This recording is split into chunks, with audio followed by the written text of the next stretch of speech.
Huling sumalang sa harapang pagbibigay ng puntos ang duo ni na AZ at River. Binibigyan namin kayo ng 1 point plus ni Bianca dahil sa umpisa, Bianca, hindi ka masyadong tumutulong sa mga chores at yung grupo mo laging may kulang. Same goes for me.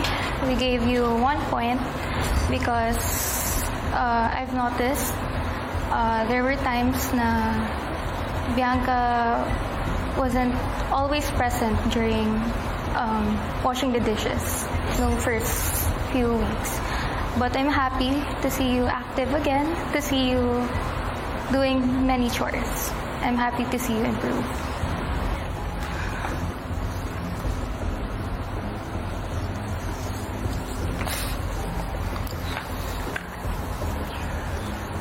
Sorry. I love you. Sorry, Cassie.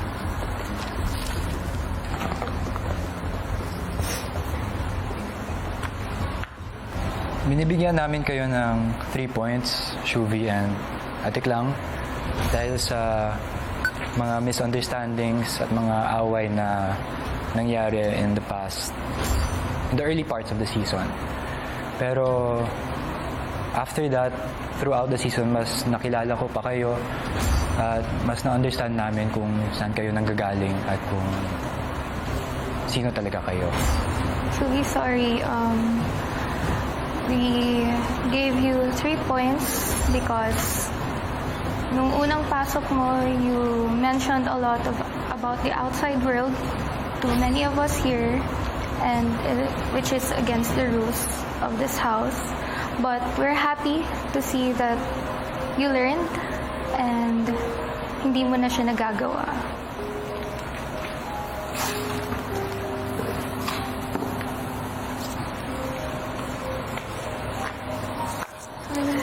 Sorry, Mom. Sorry, she was loving you.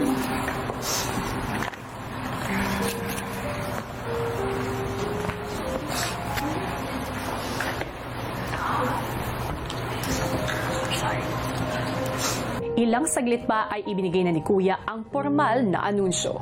Ang tatlong nominated duos ay sina Dustin at Bianca,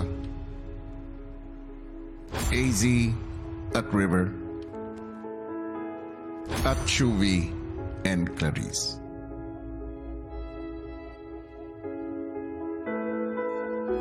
Housemates, tinatapos ko na ang inyong harapang nominasyon.